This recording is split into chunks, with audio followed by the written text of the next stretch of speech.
ಭಗವಂತನ ಸೃಷ್ಟಿಯಲ್ಲಿ ಅತಿ ಹೆಚ್ಚು ಪ್ರಮಾಣದ ಒಮೆಗಾ 3 ಹೊಂದಿರುವ ಬೀಜ, ಅಗಸೆ ಬೀಜ. ಇಂಗ್ಲಿಷಲ್ಲಿ ಇದನ್ನ ಫ್ಲಾಕ್ಸೀಡ್ ಹಂಗೆ ಅಂತ ಕರೀತಾರೆ.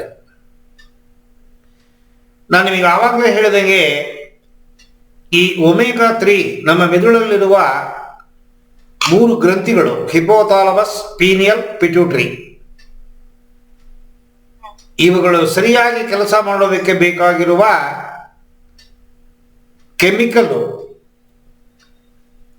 ಇದರಲ್ಲಿ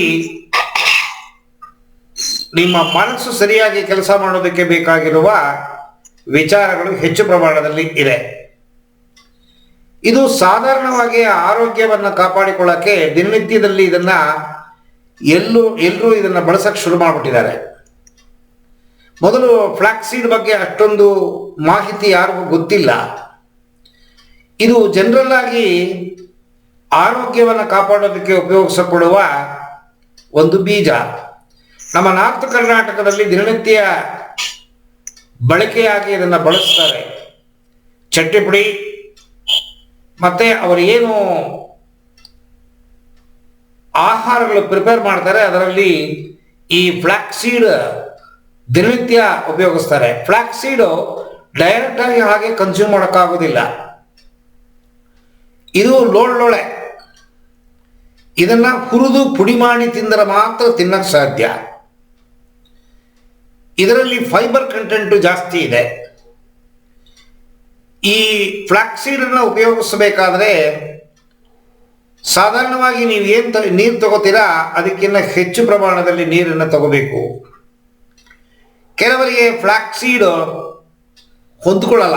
ಹೇಗೆ ಈ ಸಿರಿಧಾನ್ಯಗಳು ಕೆಲವರಿಗೆ ಹೊಂದ್ಕೊಳ್ಳಲ್ಲ, ಹಾಗೆ ಈ ಫ್ಲಾಕ್ಸೀಡ್ ಕೂಡ ಹೊಂದಿಕೊಳ್ಳಲ್ಲ.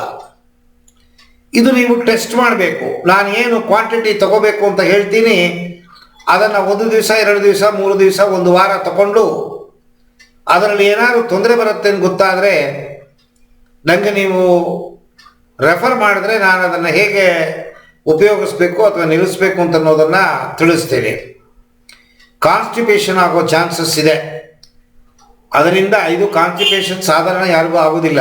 ಯಾಕೆಂದರೆ ಫೈಬರ್ ಕಂಟೆಂಟ್ ಇರೋದರಿಂದ ಮಲಬದ್ಧತೆ ಇರುವುದಿಲ್ಲ.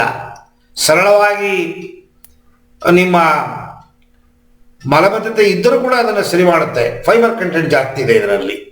ಆದರೆ ಇದು ಕೆಲವರಿಗೆ ಹೊಂದಿಕೊಳ್ಳದೇನೆ ಅಲರ್ಜಿಕ್ ಆಗಿ ಇದು ಒಂದು ಕಾನ್ಸ್ಟಿಪೇಷನ್ಗೆ ತಿರುಗುತ್ತೆ. ಸೊ ನೀರು ಹೆಚ್ಚು ಕುಡಿದಾಗ ಕಾನ್ಸ್ಟಿಪೇಷನ್ ಆಗೋದಿಲ್ಲ. ಅದಕ್ಕೆ ಅಂತ 4 ಲೀಟರ್ 8 ಲೀಟರ್ ಕುಡಿಬಾರ್ದು. ಕುಡಿದ್ರೆ ಕಿಡ್ನಿಗೆ ತೊಂದರೆ ಆಗುತ್ತೆ. 3 ರಿಂದ 4 ಲೀಟರ್ ಡೈಲಿ ಒಟ್ಟಿಗೆ ಕುಡಿಯೋಂಗಿಲ್ಲ. ಪಾಟಾಗಿ ಟೈಮ್ ಸಿಕ್ಕದಾಗ ಕುಡಿಬೇಕು. ಇದನ್ನು ಹೇಗೆ ಬಳಸೋದು ಅಂತನ್ನೋ ವಿಚಾರ. ಈ ಫ್ಲಾಕ್ಸೀಡು